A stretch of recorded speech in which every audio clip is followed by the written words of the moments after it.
everybody. Happy Thursday.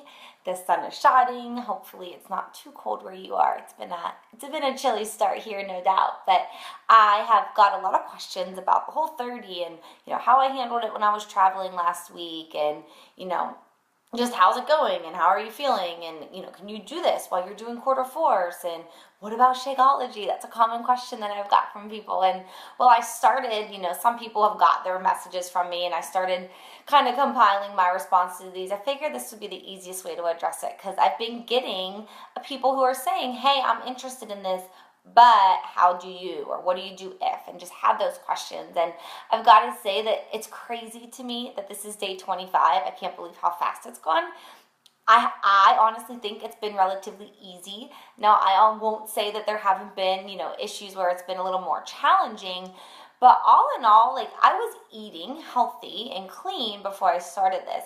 When I did make the commitment to do Whole30, my main goal in my mind was to rid the sugar. I was stuck in that sugar cycle, and I just needed a reason to not have it, other than the fact that I know it's not good for you. So that was really my driving force to finally commit to this, and really just to say I've done it. I've had the book, and I thought about it, and I never committed, and my husband was on board, so we went for it. Now, I won't say that, I won't say this is something I'm going to stick to 100% going forward, but I can tell you the changes in my body and the way I feel far outweigh the taste of the cake. It really, truly does. To wake up, and now, yesterday, I snoozed for 30 minutes. So I won't say that I'm always hopping out of bed and feeling amazing and energized and ready to rock, but most days I am, more than before. And today, the 5 a.m. alarm went off, and, turned it off. I jumped into bed, I got dressed, I hit my workout, and I felt amazing. And it's, I'm listening to the It Starts With Food book, which kind of goes in line with Whole30. It's written by the same people, but it just goes to talk to you more about the foods that cause problems and the inflammation. And the one thing, my wedding rings, which I will say I resized these wedding rings shortly after starting my whole clean eating, health, and fitness journey about 2 years ago.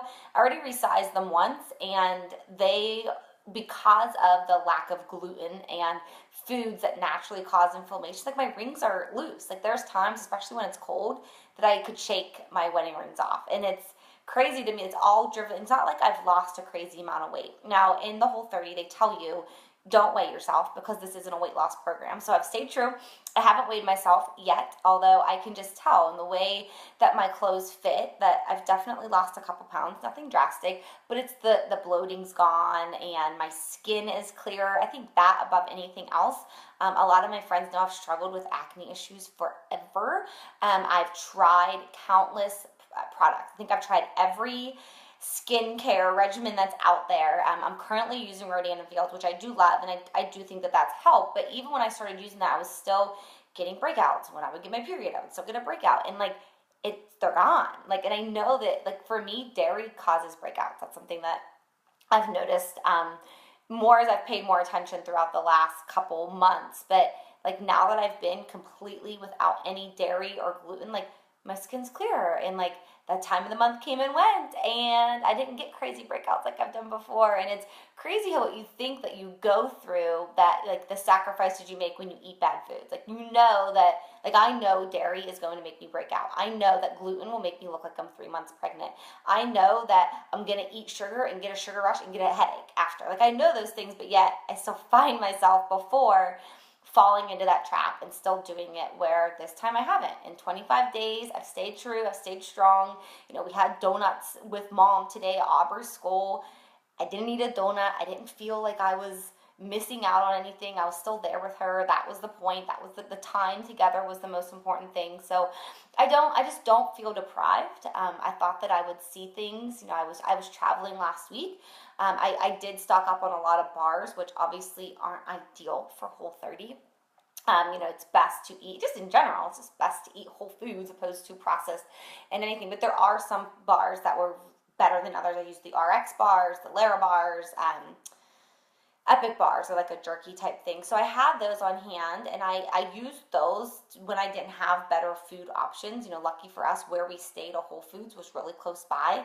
They had a paleo section, which paleo's somewhat similar to Whole30, but I was able to get foods there that didn't have any of the added junk in them, that they were fresh, natural, great foods. So it wasn't, I had to be a little bit more picky about what I grabbed. It wasn't easy to just run out and go grab something, or, when we went and ate dinner, and I had to read the menu and scour the menu and think what would be the least, the most Whole30 approved. And luckily, there's options there. I won't say that, hello, Stacy. I won't say that there weren't, we sat down at this Italian dinner and they put a big bowl of bread and butter in front of me. Yes, it smelled amazing. But in my mind, I know what it tastes like. I don't need to have it. I know that it's good, but I also know that my body doesn't need it. And it was pretty easy to just say no thank you. Definitely helped that while I was traveling, a lot of the other girls that I was with are doing Whole30 too. So it caused definitely a little bit less temptations in that regard. But going into it and determining when I was going to start, one thing that was limiting me was the fact that I was traveling, and how was I going to make it work. And tell you make it work when you want to make it work. You find things, you prepare, just like you do anything else, and it really wasn't bad at all. A lot of you have also asked about how this compares to Quarter Force meal plan and the portion containers. The one thing with Whole30 is it's not a portion focused thing. The whole thing is you eat your 3 meals, limited snacks, you do have a post-workout meal. That's where I usually have my Shakeology. And it's more geared towards eating 3 full meals, less on portion, more on eating until you're full and satisfied. Because I've done the portions for so long, my servings are still in line with portions. If I want a little bit more, I would do a little bit more. I think I've definitely had more fruit than I usually do. I've had fruit with most of my meals. It's also a quick, easy snack to take with me. But from a portion standpoint, I'm still eating similar portions. And some people are like, oh, but there's no yellows on Whole30. You can still have sweet potatoes and red potatoes and white potatoes on Whole30. Those are all still approved. So I still made sure that I was getting my carbs in, because the Quarter Force workout program is intense, and you do need your energy. And while you can get that energy through your proteins and through your healthy fats and fruits and vegetables, I did feel that I needed to make sure that I kept in some potato. So I had sweet potatoes most mornings, and that's definitely helped keep my energy up. But it's definitely not in line 100% with Quarter Force, but I've just kind of intertwined the two and made it work. I did each week on my blog, I had a Whole30 meal plan and then a Quarter Force regular meal plan, just to share with my customers. But also you can see by looking at the two, they're not that different. They're really very closely in line. And while I know some people are like, oh, but you drink Shakeology and that's not Whole30 approved, I realized that there's stevia in Shakeology. It's not technically allowed in the Whole30. But my whole mindset and approach to this was I wanted to, prove that I could do it and follow a limited restricted nutrition plan.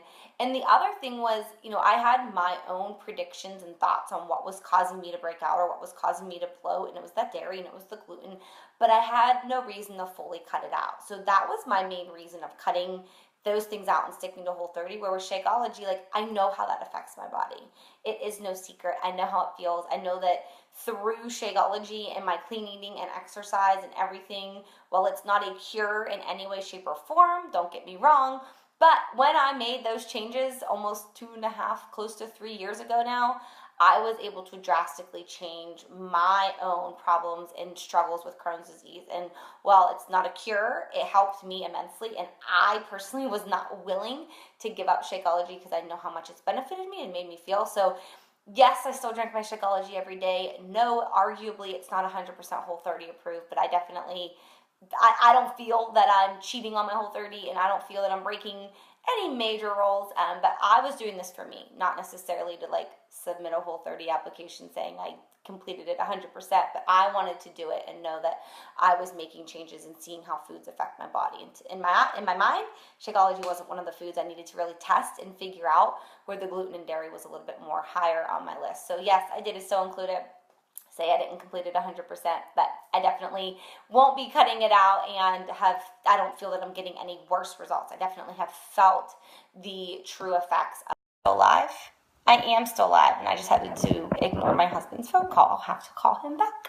And then the only other thing I wanted to touch on was just there is a transition period. So if you're thinking about doing Whole30, they actually recommend that you don't do Whole30 in combination, leading up to a holiday, which I end the Tuesday before Thanksgiving. So I kind of didn't follow that tip of advice.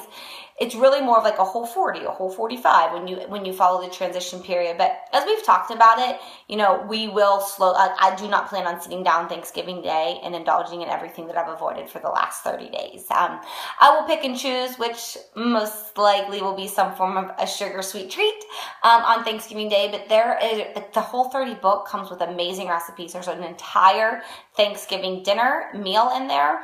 And I plan on just following it as best I can. I've learned through this that like the food's amazing. Like you don't have to sacrifice taste in any way, shape, or form to be able to stick to and enjoy wholeheartedly the Whole 30.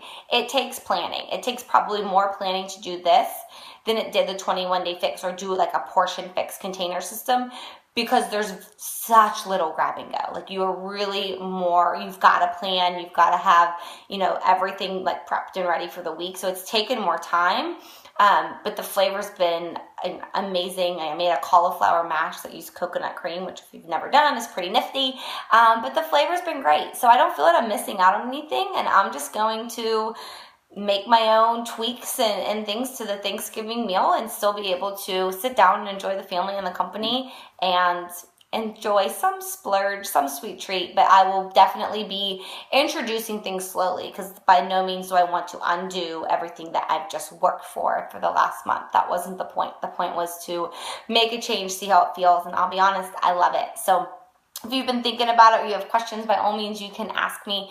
It's definitely something, if you do struggle with, any sort of autoimmune disorder, this is something that, they talk about in the book a lot that can really help you overcome or kind of reduce your symptoms or, get through those things. I know what it's like to struggle with an autoimmune disorder, and nutrition is key. So that's all I got. I got to go pick up my one little munchkin from preschool and the other from kindergarten. So I'm out, but I hope you all have a wonderful day and talk to you soon.